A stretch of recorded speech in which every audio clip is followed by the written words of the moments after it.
and welcome to today's class to follow up our series on differentiation of inverse trig function. In today's class, we will be solving these problems number 1, number 2, number 3, right? In the previous class, we've seen how we can differentiate sine inverse, cos inverse, and tan inverse. All right, let's get started. For each question, you just need to get the idea on how to go about it. For the first one, given that y is equals to sine inverse, open bracket 2x minus 1. Here's the concept. Let u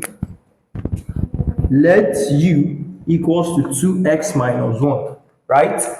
This is an assumption. He said let u equals to 2x minus 1. Having done this, it means that the given question, which was y equals to sine inverse of 2x minus 1, can be written as, call this case 1,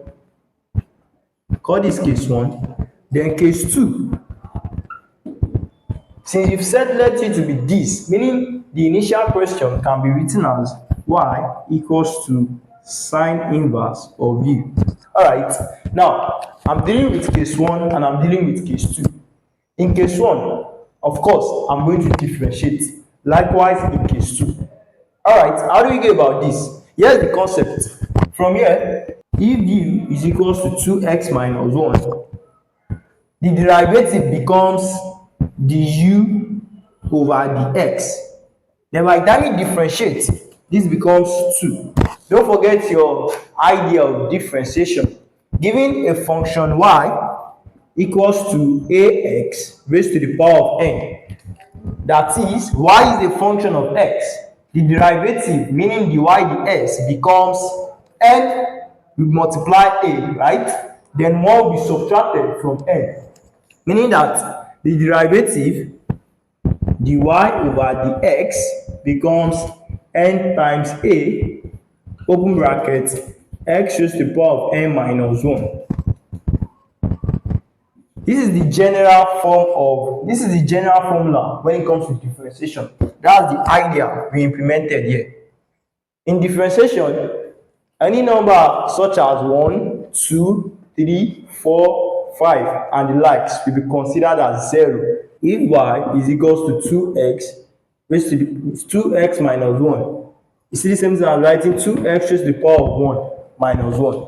Applying the general form of differentiation to 2x raised to the power of 1, it becomes dy over dx is equals to 1 times 2.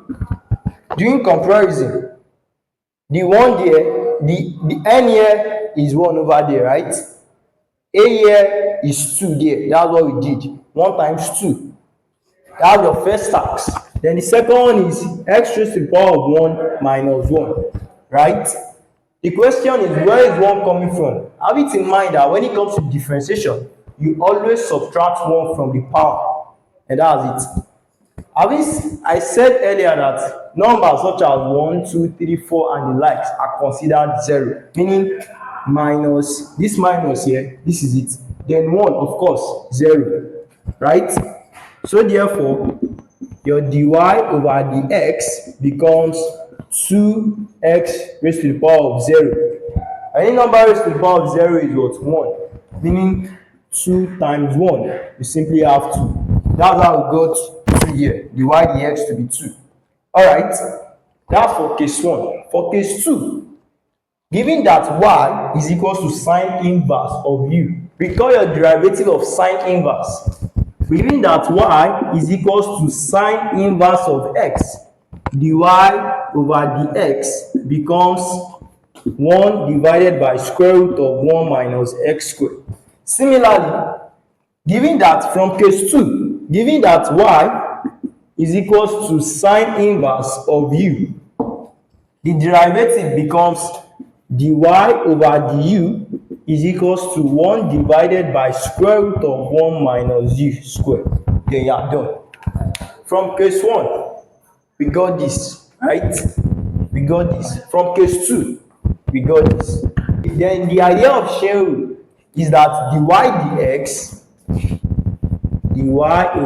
dx is equals to dy over du multiplied by du over dx. What's the concept behind this one here? From here, from algebra, the left hand side must be equal to the right hand side. Meaning, observe, from the right hand side, the u can simply cancel the u. Then you have dy over dx. That's the idea. In the advanced class, you see more of this later. Alright, let's substitute dy du and du over dx so as to get dy over dx.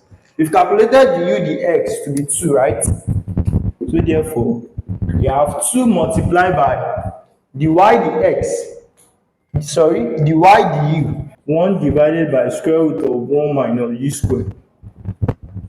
Next up, you have that dy over dx is equals to 2 divided by square root of 1 minus u squared. Solving for u squared, because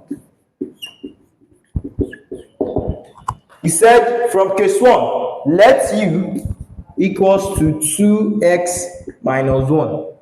Then u squared becomes 2x minus 1 squared, right? Solving, open up your bracket, meaning that you have 2x minus 1, open bracket, 2x minus 1. Open up your bracket.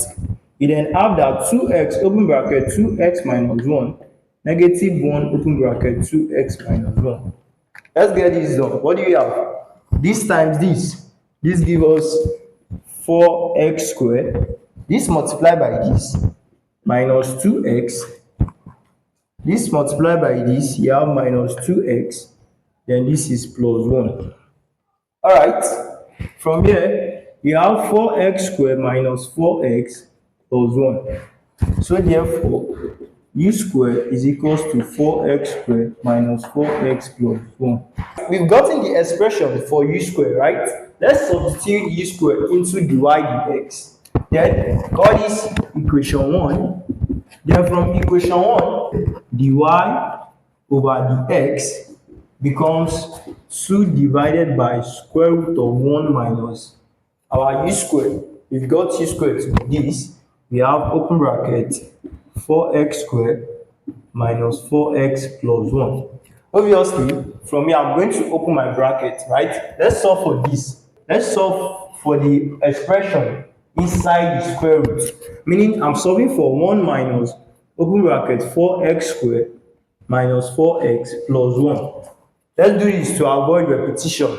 Alright, then evaluate. Simplifying further, this becomes 1 minus 4x squared plus 4x minus 1. Alright, then we have 1 minus 1 minus 4x squared plus 4x. This cancels out. I'm left with 4x minus 4x squared. So therefore, dy over dx is equals to 2 divided by square root of 4x minus 4x squared. Right, I'm done. But here you observe from the denominator, 4 is common. I can factor out 4, right? Meaning that dy over dx becomes 2 divided by square root of 4, open bracket, x minus x squared, right? Which is equals to 2 divided by square root of 4, that's 2. Meaning this whole expression is still the same thing as writing 2 divided by 2 multiplied by the square root of x minus x squared, right? The square root has affected this 4, then I have 2. Then from here, 2 cancel 2. I'm left with 1 here. So therefore, dy